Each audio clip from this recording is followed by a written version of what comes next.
వేములవాడ రాజన్న ఆలయ విస్తరణ అభివృద్ధి పనులు కొనసాగుతున్నాయి. దీనికి సంబంధించి భక్తుల దర్శనాలపైన కొంత గందరగోళ పరిస్థితి నెలకొంది. ఇదే అంశానికి సంబంధించి మాట్లాడేందుకు ప్రస్తుతం నాకు అందుబాటులో వేములవాడ ఎమ్మెల్యే ఆది శ్రీనివాస్ ఉన్నారు.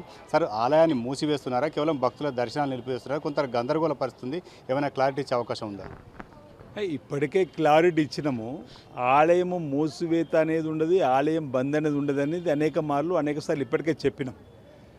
రాజన్న ఆలయాన్ని విస్తరించే క్రమంలో ఆలయానికి సంబంధించినటువంటి భక్తుల సేఫ్టీని దృష్టిలో పెట్టుకొని వచ్చేటువంటి ఆ ఆలయాన్ని విస్తరించే క్రమంలో నిర్మాణాలు జరిగే క్రమంలో ఎవరికి ఇబ్బంది తలెత్తకుండా ఆల్టర్నేట్గా భీమేశ్వర ఆలయంలో ప్రాచీన కాలం నాటి రాజన్న ఆలయము, ప్రాచీన కాలం నాటి భీమేశ్వర ఆలయం, తృతయుగంలో నిర్మాణం జరిగినట్టుగా రాజన్న ఆలయం చరిత్ర ఉంది. తృతయుగంలోనే నిర్మాణం జరిగినట్టుగా భీమేశ్వరాలను చరిత్ర క్రమంలో శ్రీ శ్రీ శ్రీ విధుశేఖర భారతి శృంగేరి పీఠానికి సంబంధించిన వారి యొక్క అనుమతులు తీసుకొని అక్కడ ఏర్పాటు చేసే క్రమంలో అనేక పార్టీలకు సంబంధించిన నేతలు కానీ హిందూ సాంప్రదాయాలను కాపాడాలని చెప్పని, భక్తుల విశ్వాసాలను చూరగొడాలని చెప్పని రాజన్న ఆలయం ముందు కూడా స్వామివారిని చూపెట్టే విధంగా ఎల్ఈడి స్క్రీన్స్ ద్వారా కూడా చూపెట్టారంటే ఆ కోణంలో కూడా ఆలోచిస్తూ, అంటే భక్తుల విశ్వాసానికి అనుగుణంగా భక్తులు ఏది కోరుకున్నా అన్ని రాజకీయ పక్షాలు పరిరక్షణ సమితి ఈరోజు కేంద్ర మంత్రి వర్యులు చెప్పినటువంటి అంశం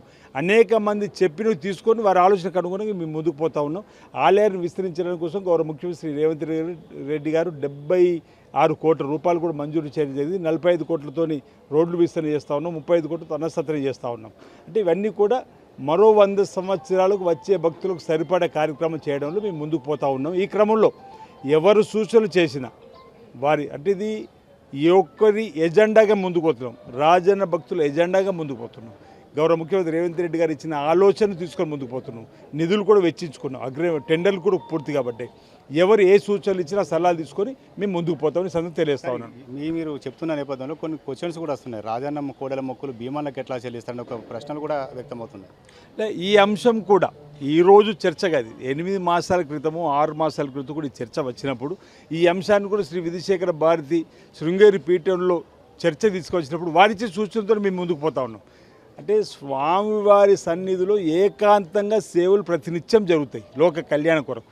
వచ్చేటువంటి భక్తులకు అర్జిత సేవలు ఈ సమయంలో వెచ్చించాలని యాదగిరి గుట్ట నిర్మాణం జరిగినప్పుడు 5 సంవత్సరాల పైచలు భక్తులకు అసలు అందులో అవకాశం కల్పించాలి. మేము అతి తొందరగా కల్పించాలని చెప్పిన ప్రయత్నం చేస్తున్నాం.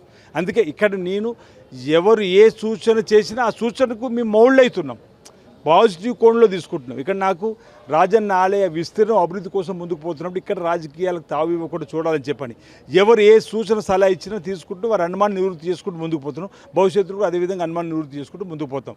ఈ 2 రోజులు కూడా 19, 20 నాడు జగద్గురు శ్రీ శ్రీ విధుశేఖర భారతి గారు వస్తూ ఉన్నారు. వారి ఆలోచన కూడా తీసుకొని ముందుకు పోయే ప్రయత్నం చేస్తాం. ఇంకా సమ్మక్క సారక్క జాతర కూడా రాబోతుంది, మహాశివరాత్రి రాబోతుంది. ఈ సందర్భంగా భక్తులకు దర్శనాలు కల్పించే అవకాశాలు ఉంటాయా? అదే అప్పటి వరకు నేను ఇప్పటికే మాసం రోజుల క్రితం ఇక్కడ పనులు ప్రారంభం చేసి ఉంటే వారందరికీ అవకాశం కల్పించాలని చెప్పని ఒకటి నిర్ణయం తీసుకున్నాం. ఇప్పుడు కూడా అదే అనుకుంటున్నాం. మేము మొన్న తరచూ మా వీడియో కాన్ఫరెన్స్ మీటింగ్ జరుగుతుంది. ఈరోజు కూడా శుక్రవారం ఈవినింగ్ 5 o'clock మేము ఆ సమయం వరకు పనులు ఎప్పటి వరకు పూర్తి చేసుకోవద్దు, అప్పటి వరకు కాపీ అయినా వారికి దర్శనం కల్పించాలని ఒక లక్ష్యం అనుకున్నాం.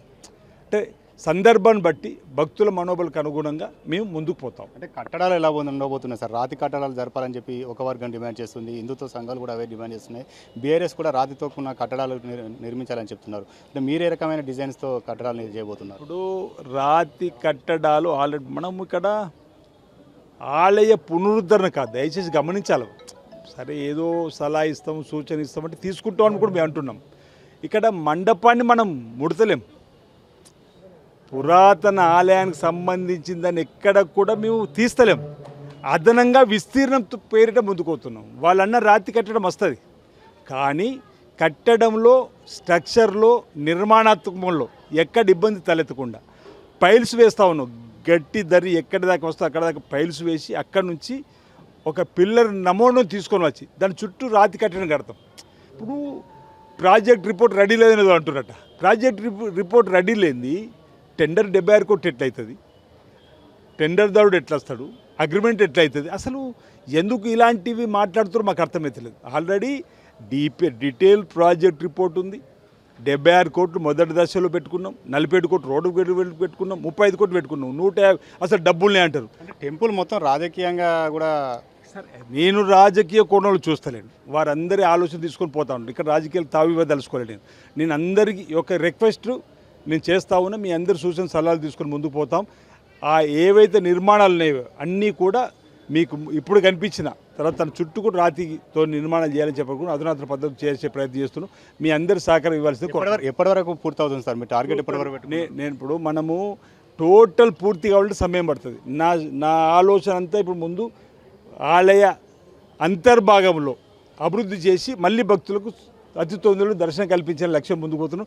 మీరే చూస్తారు, వీళ్ళంత తొందరలో ఏర్పాటు చేపిస్తారు. ఈ ప్రభుత్వం గౌరవ ముఖ్యమంత్రి రేవంత్ రెడ్డి నాయకత్వంలో రాజన్న ఆలయ అభివృద్ధికి విస్తరణ కట్టుబడి ఉందని ఈ సందర్భంగా తెలియజేస్తా ఉన్నాను.